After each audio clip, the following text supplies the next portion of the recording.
सभी पुण्य आत्माओं को मेरा नमस्कार।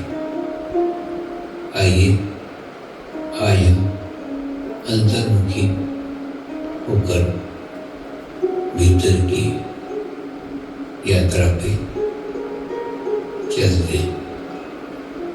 मैं एक पवित्र आत्मा हूँ, मैं एक शुद्ध आत्मा हूँ, मैं एक पवित्र आत्मा हूँ, मैं एक शुद्ध आत्मा हूँ,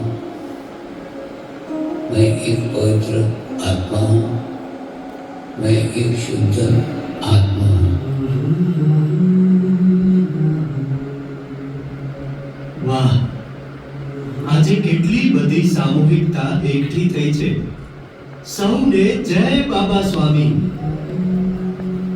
આજે આપણે એક એવી યાત્રા પર નીકળ્યા છીએ જ્યાં પ્રશ્નો છે, જિજ્ઞાસા છે અને આધ્યાત્મિકતાના ઊંડા રહસ્યોને ઉકેલવાની ઝંખના છે.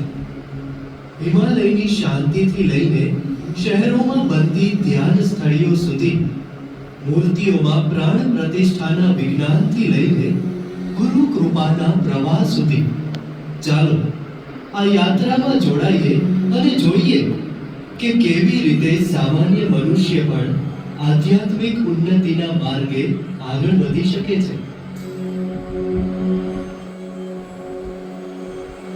આ છે જયંતી દાદા અને બધા સાધકો એમને દાદા કહીને જ બોલાવે.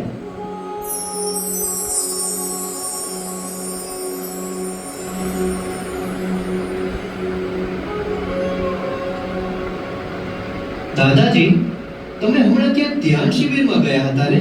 કેવું રહ્યું? બસ દીકરા, પરમ શાંતિનો અનુભવ થયો. શબ્દોમાં વર્ણવી ન શકાય તેવો અનુભવ. દાદા, મને એક પ્રશ્ન છે. લોકો કહે છે કે સાચું ધ્યાન તો હિમાલયમાં જ થાય. તો તમે જે ધ્યાન કરો છો એને હિમાલયન મેડિટેશન કહેવાય છે. તો સામાન્ય ધ્યાન અને એમાં શું ફેર? જો દીકરા, ધ્યાન એ મુખ્યત્વે આંતરિક પ્રક્રિયા છે. હિમાલય એ સ્થળની શુદ્ધતા, શાંતિ અને ત્યાંના ઋષિ મુનિઓની તપસ્યાના કારણે વિશેષ છે. પણ હિમાલયન મેડિટેશન, જેમ કે ગુરુદેવ શીખવે છે, એનો ઉદ્દેશ્ય માત્ર શાંતિ કે તણાવ મુક્તિ નથી બેટા. એ આત્મ સાક્ષાત્કાર, કુંડલીની જાગૃતિ અને મોક્ષ સુધીની યાત્રા છે. એમાં ગુરુ શિષ્ય પરંપરા અને ઉર્જા હસ્તાંતરણનું મહત્વ છે. તો શું ધ્યાન કરવા માટે હિમાલયમાં જવું પડે?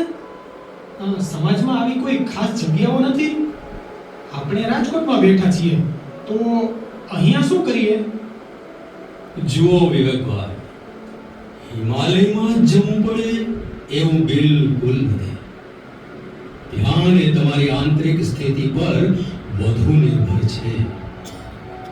આપણા સમાજમાં પણ ઘણા ધ્યાન કેન્દ્રો, આશ્રમો અને શાંત સ્થાનો છે જ્યાં તમે ધ્યાન કરી શકો છો. મહત્વનું એ છે કે તમારું મન કેટલું એકાગ્ર છે.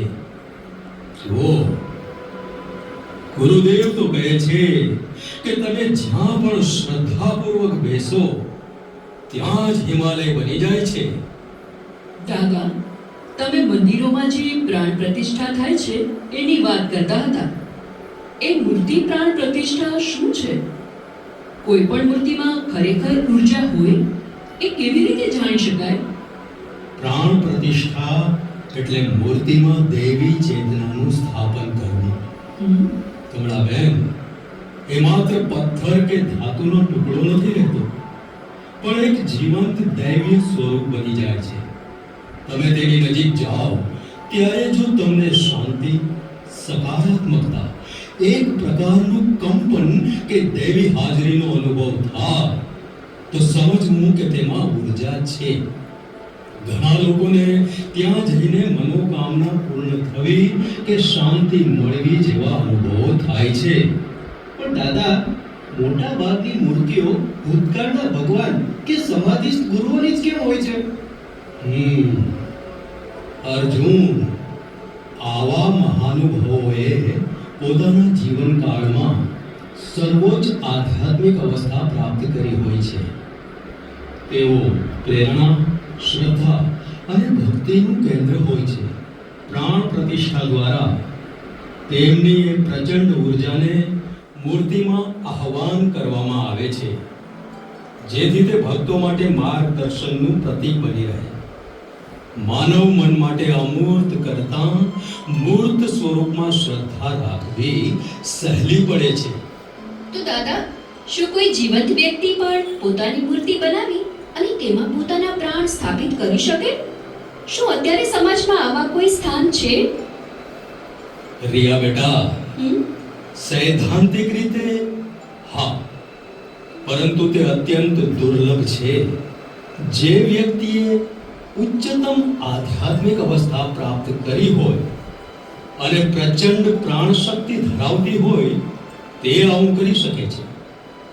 તેમનો ઉદ્દેશ્ય પોતાના શારીરિક અસ્તિત્વ પછી પણ શિષ્યોને માર્ગદર્શન અને ઉર્જા પ્રદાન કરવાનો હોય છે.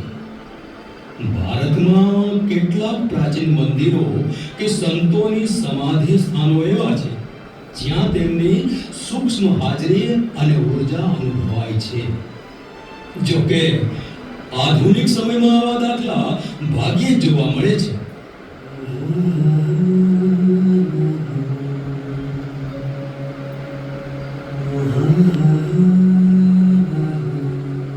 ખરેખર આધ્યાત્મિકતા એક નિરંતર વહેતી સરિતા છે, જે યુગોથી માનવતાને પોષતી રહી છે.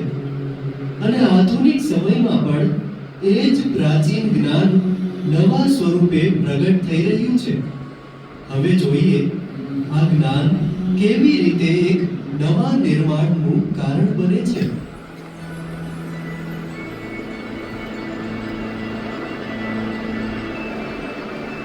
હે રિયાબેન, આ બધું જાણીને મને થયું કે શા માટે આપણે પણ એક એવી ધ્યાન સ્થળીનું નિર્માણ ન કરીએ જ્યાં ગુરુદેવની પ્રાણ પ્રતિષ્ઠિત મંગલ મૂર્તિ હોય અને જ્યાં સામાન્ય લોકો પણ ધ્યાન કરીને આધ્યાત્મિક પ્રગતિ કરી શકે. હા, વિચાર તો સારો છે અર્જુન. પણ જો કોઈ મૂર્તિનું ચૈતન્ય કે એનર્જી લાંબા સમય સુધી જાળવી રાખવું હોય તો શું પ્રબંધ કરવા પડે? અને આટલું મોટું કાર્ય કેવી રીતે થશે? અને હા, આવી જગ્યાઓ બનાવવા માટે જગ્યાની પણ કોઈ વિશેષતા જરૂરી છે? શહેરની બહાર ક્યાંય શાંત જગ્યા જોઈએ?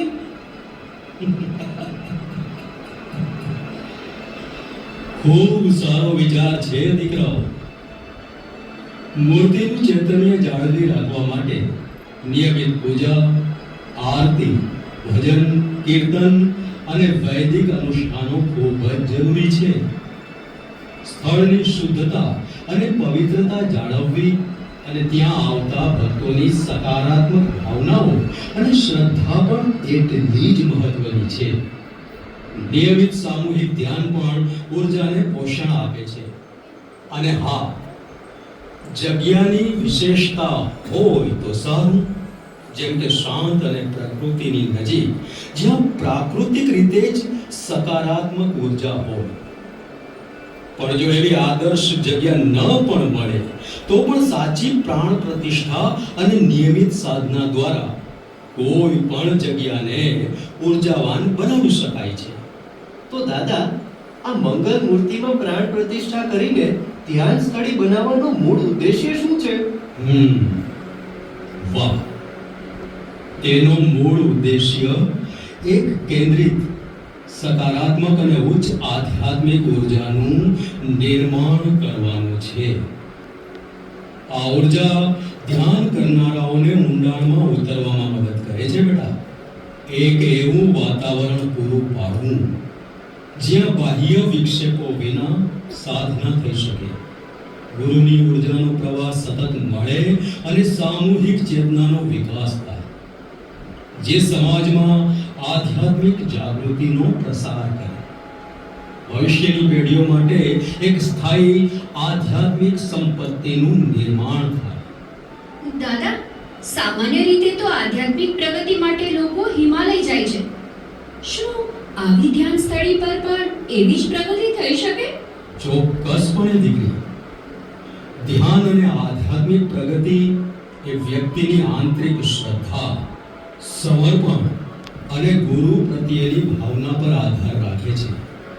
જો ધ્યાન સ્થળીમાં ગુરુદેવની પ્રાણ પ્રતિષ્ઠિત મંગલ મૂર્તિ હોય અને ત્યાં તેમની ઉર્જા સક્રિય હોય તો હિમાલયના આધ્યાત્મિક વાતાવરણ જેવું જ બની જાય છે. આ વાતાવરણ સામૂહિક ધ્યાનનો લાભ પણ અહીં મળે છે, જે હિમાલયમાં શક્ય નથી. આ સ્થાનો જે લોકો હિમાલય નથી જઈ શકતા તેમને પણ ઊંડા આધ્યાત્મિક અનુભવની તક પૂરી પાડે છે. આ બધું બરાબર છે, પણ આવા સારા એનર્જી સ્થાનના નિર્માણમાં આપણે કેવી રીતે સહભાગી થઈ શકીએ? અને જો આ ધ્યાન સ્થળી ભવિષ્યમાં અનેક લોકોની સર્વાંગી ઉન્નતિનું માધ્યમ બનવાની હોય તો એના પ્રચાર પ્રસાર માટે અત્યારે શું કરી શકાય?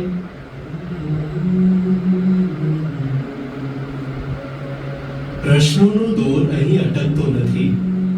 એક સારા કાર્યને કેવી રીતે આગળ ધપાવવું, કેવી રીતે તેને લોકો સુધી પહોંચાડવું, તે પણ એટલું જ મહત્વનું છે. ચાલો અંતિમ દ્રશ્યમાં આપણે એના જવાબ મેળવીએ અને આ આધ્યાત્મિક યાત્રાને પૂર્ણ કરીએ.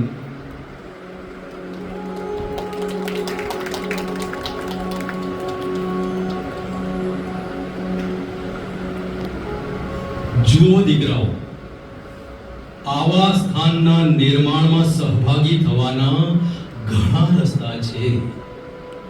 જુઓ, તમે સ્વયંસેવક તરીકે સમય, શ્રમ અને તમારી કુશળતાનું યોગદાન આપી શકો છો. આર્થિક યોગદાન પણ આપી શકાય, પછી ભલે તે નાનું હોય. જુઓ, સૌથી મહત્વનું છે કે તમે આ શુભ કાર્યની માહિતી અન્ય લોકો સુધી પહોંચાડીને જાગૃતિ અને સમર્થન વધારવામાં મદદ કરો. જો તમે આધ્યાત્મિક છો તો પ્રોજેક્ટની સફળતા માટે ધ્યાન અને પ્રાર્થના પણ કરી શકો છો. તો પ્રચાર પ્રસાર માટે અમે શું કરીએ? તેના માટે આધુનિક અને પરંપરાગત બંને માધ્યમોનો ઉપયોગ કરવો પડશે. નિયમિત ઓપન હાઉસ દિવસો રાખવા, જ્યાં લોકો આવીને સ્થળ જોઈ શકે. વેબસાઇટ અને સોશિયલ મીડિયા પર ધ્યાન સ્થળે તેના ઉદ્દેશ્ય ગુરુદેવના ઉપદેશોની વિગતો મૂકો. માહિતી પત્રિકાઓ, ફ્લાયર્સ અને પોસ્ટર્સ બનાવીને વિતરણ કરો. અને હા, નાના ડોક્યુમેન્ટરી વિડીયો પણ બનાવો. આપણે શૈક્ષણિક સંસ્થાઓ અને સામાજિક જૂથો સાથે પણ સહયોગ કરી શકીએ. તેમને ધ્યાન પર પરિસંવાદો કે વર્કશોપ ઓફર કરીએ. હા, અને સ્થાનિક અને રાષ્ટ્રીય મીડિયાનો સંપર્ક કરીને આપણા કાર્ય વિશે લેખો કે ન્યૂઝ કવરેજ માટે પણ વિનંતી કરી શકાય. હા, અને જે લોકો અહીં ધ્યાનનો અનુભવ કરે અને લાભ મેળવે તેમને પોતાના અનુભવો બીજાને કહેવા પ્રોત્સાહિત કરીએ. મૌખિક પ્રચાર સૌથી શક્તિશાળી હોય છે. બિલકુલ સાચું કમળાબેન.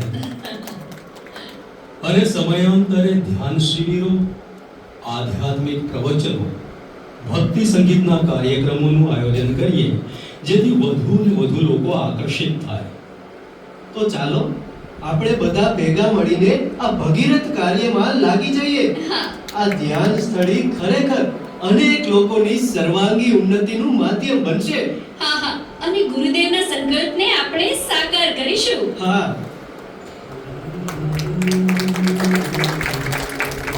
આમ એક નાનકડા ચોરા પર શરૂ થયેલી ચર્ચા એક ભવ્ય આધ્યાત્મિક સંકલ્પમાં પરિવર્તિત થઈ. હિમાલયનું જ્ઞાન હવે સમાજની વચ્ચે ગુરુ કૃપાના માધ્યમથી પ્રગટ થઈ રહ્યું છે. આ ધ્યાન સ્થળી માત્ર એક ઇમારત નહીં, પરંતુ લાખો લોકો માટે શાંતિ, જ્ઞાન અને આધ્યાત્મિક પ્રગતિનું દ્વાર બનશે. યાદ રાખો, ધ્યાન એ ક્યાં કરવું તેના કરતા કેવી રીતે કરવું અને કયા ભાવથી કરવું તે વધુ મહત્વનું છે. જય ગુરુદેવ.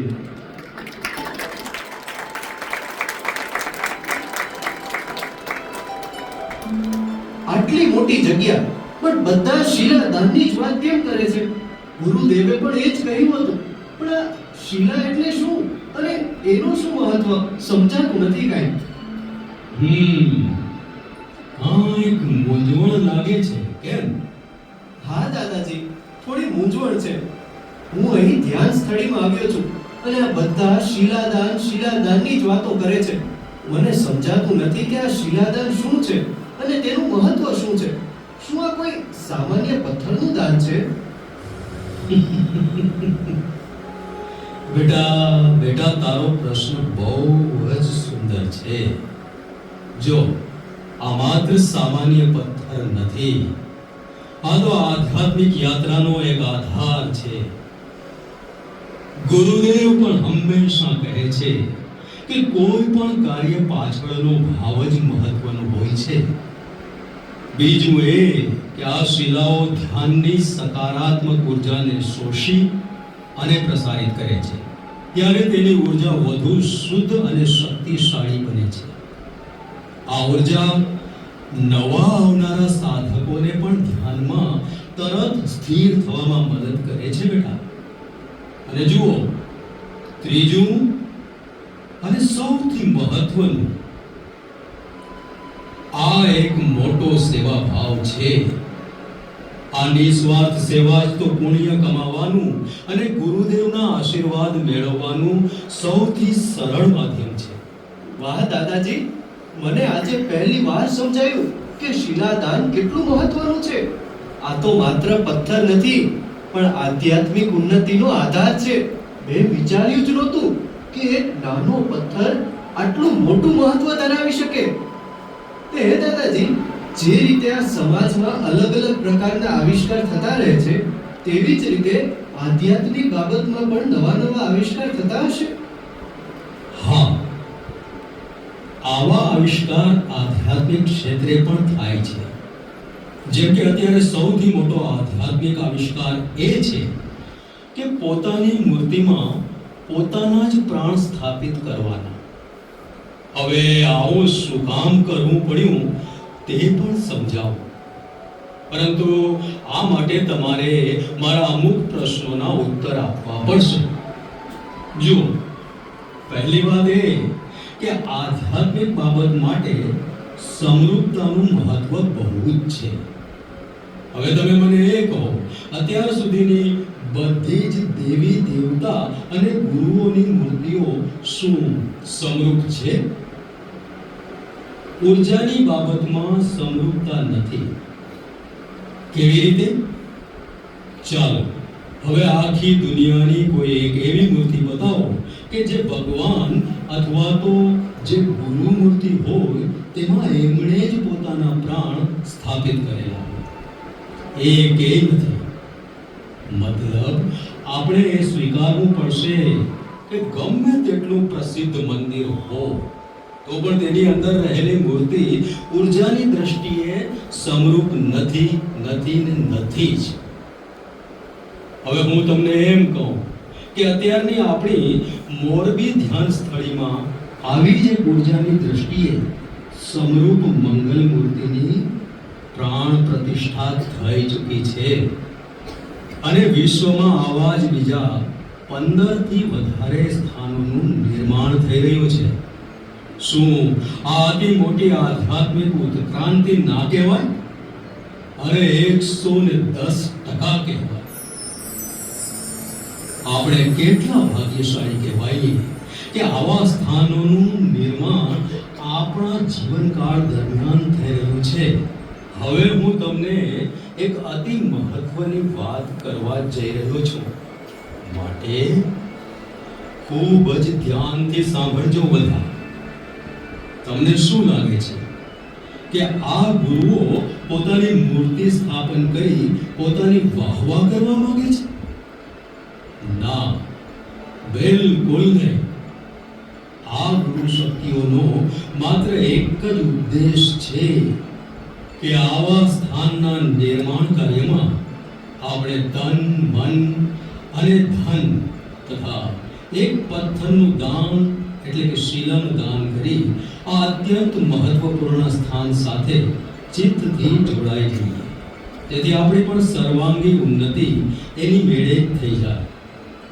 હવે જ્યારે વાત નીકળી જ છે તો તમને છેલ્લે એક ના માની શકાય તેવી વાત પણ કહી દઉં. ભવિષ્યમાં આ બધી જ ધ્યાન સ્થળી હિમાલયની જેમ જ મોક્ષ પ્રાપ્તિના મહાસ્થાનો બનશે. આ બાબત એટલેથી જ નથી અટકતી, પરંતુ જે આત્માઓ આ સ્થાનના નિર્માણ કાર્ય સાથે કોઈ પણ રીતે જોડાઈ હશે તો તે આત્મા આ જન્મમાં મોક્ષની સ્થિતિ નહીં બનાવે તો તેના પછીના જન્મમાં પણ આ સ્થાનની ઉર્જા તેમનું સતત માર્ગદર્શન કરશે જ તેવું પ્રોગ્રામિંગ તેમાં કરેલું છે. બોલો, છે ને અત્યંત અદ્ભુત વાત? તો પછી અત્યારે રાહ શેની જોઈ રહ્યા છો? ચાલો આપણે બધા જ આ ધ્યાન સ્થળીના નિર્માણ કાર્યમાં કંઈક આપણું યોગદાન આપી અને તેની સાથે વધુમાં વધુ આત્માઓને જોડી એક અત્યંત કલ્યાણકારી વિશ્વના નિર્માણમાં સહભાગી બનીએ. અરે દાદા, શું આ મંગલ મૂર્તિમાં ઉર્જાની સ્થાપના અને શુદ્ધિકરણ માટે કોઈ અલગ પ્રક્રિયા છે? હા, જરૂર. જેમાં મંગલ મૂર્તિ બીજી બધી જ મૂર્તિઓથી અલગ છે, એમ તેમાં ઉર્જા સ્થાપવા માટે સ્પેશિયલ 45 દિવસનું અનુષ્ઠાન કરેલું હોય છે, જેમાં હિમાલયની ગુરુ શક્તિઓ પોતાની સૂક્ષ્મ હાજરી આપે છે અને તેમની દિવ્ય ઉપસ્થિતિમાં પૂજ્ય ગુરુદેવ પોતાની ઉર્જાનું મૂર્તિમાં સ્થાનાંતર કરે છે. બીજું એ કે આ મૂર્તિ પોતાની ઉર્જા શ્રી યંત્ર જે ગાદી સ્થાનમાં નીચે સ્થાપિત કરેલું છે ત્યાંથી સતત મેળવીને પોતાની ઉર્જા વર્ષો સુધી સતત બનાવી રાખશે અને જાતે જ પોતાનું શુદ્ધિકરણ કરશે, અને એ પણ કોઈ પણ વ્યક્તિની મદદ વગર. બોલો, છે ને અદ્ભુત વાત? હા હો દાદાજી, હવે સમજાણું કે આ ધ્યાન સ્થળીમાં અલગ શું છે. બસ બેટા, આ જ સમજણ જરૂરી છે બધા જ સાધકોને. સાંભળો, ગુરુદેવ હંમેશા કહે છે કે નાનામાં નાની સેવા પણ મોટામાં મોટો બદલાવ લાવી શકે છે. તું પણ તારાથી બનતી સેવા કરજે હો. શિલાદાનની તને જે જાણ થઈ એ અન્ય લોકો સુધી પણ પહોંચાડજે, જેથી બધા સાધકો આનો લાભ લઈ શકે અને ગુરુની કૃપા પામી શકે. ગુરુદેવ સાધકોના માધ્યમથી તમારી પાસે આ કાર્ય એટલે જ કરાવવા માંગે છે. શિલાદાન કરવાથી જોજે કે તારા જીવનમાં કેવો આનંદ અને શાંતિની અનુભૂતિ થાય છે. ચોક્કસ દાદાજી, હવે હું પણ શિલાદાનના આ મહત્વને સમજીને બધા સાધકો સુધી વાત પહોંચાડીશ. આપ બધાને તો શિલાદાન શું કામ કરવું જોઈએ તે સમજાઈ ગયું છે, સાચું ને? હા દાદાજી, સમજાઈ ગયું. તો આપ લોકોને પણ સમજાઈ ગયું ને શિલાદાનનું મહત્વ? તો આવો સૌ સાથે મળીને આ વિશાળ ભગીરથ કાર્યમાં જોડાય અને પૂજ્ય ગુરુદેવના 800 વર્ષના ગુરુ કાર્યમાં સહભાગી થઈએ. તો બોલો, જય બાબા સ્વામી, જય બાબા સ્વામી, જય બાબા સ્વામી. જય બાબા સ્વામી. આપ આપની અંદર રહેલા આત્મેશ્વરને અમારી અંદર રહેલા આત્મેશ્વરના જય બાબા સ્વામી, જય બાબા સ્વામી, જય બાબા સ્વામી, જય બાબા સ્વામી.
અદ્ભુત અદ્ભુત, ખૂબ સુંદર, ખૂબ સુંદર, ખૂબ સુંદર. આ નાટક જોઈ અને મને એક વાત યાદ આવે છે. ભગવાન રામ જ્યારે સીતા માતાનું રાવણ જ્યારે હરણ કરીને હતા ત્યારે ભગવાન રામ જ્યારે એમને લેવા માટે લંકા જવાના હતા તો આપણે બધાને ખ્યાલ છે કે એને રામ સેતુનું નિર્માણ કર્યું હતું. હવે ભગવાન રામ છે ને એ તો સૃષ્ટિના સર્જનકાર હતા. ઈ જો ધારે તો બધું કરી શકત, ઉડીને પણ જઈ શકત, દરિયાને પણ જો ઈ સૂચન આપત ને તો ઈ માર્ગ કરી દે. પણ ના, એને શું કર્યું કે દરેક વાનરો પાસે એક એક પથ્થર છે એ તરતો મુકાવ્યો. આ ભગવાનની જ એક લીલા હતી અને ઈ આત્માનો એક ક્યાંક એને ઉદ્ધાર કરવાનો હશે. તો આવું ભગવાન રામના સમયકાળમાં પણ આવું ઉદાહરણ જો આપણે ખ્યાલ હોય તો શું આપણા જે વર્તમાનના આપણા જે રામ છે, આપણા પરમાત્મા છે, ગુરુદેવ છે, તો શું આપણે શિલાનું એને દાન ના આપી શકીએ? ચોક્કસ આપી જ શકીએ. તો આ વાત કરવા માટે હું અહીંયા પલ્લવીબેન છે એમને વિનંતી કે આપણે જે આ નાટ્ય પ્રસ્તુત કર્યું એની થોડી માહિતી આપણે બધાને જણાવી દઉં.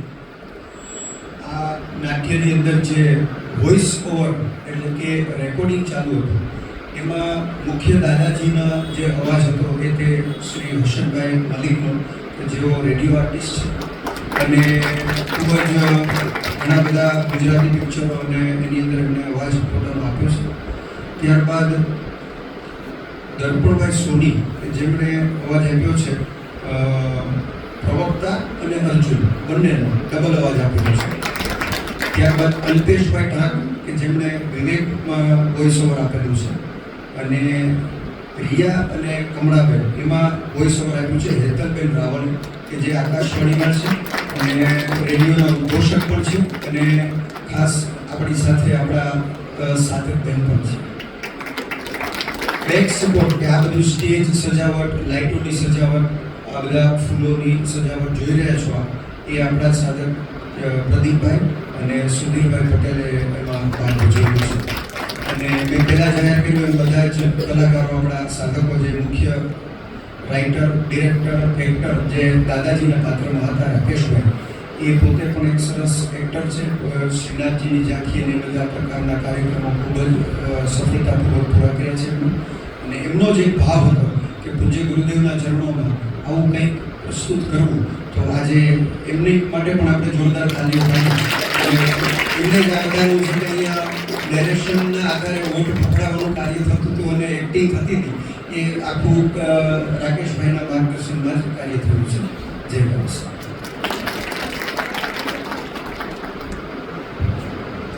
અહીં પધારેલા બધા જ દેવી આત્માઓને મારા જય નમસ્કાર.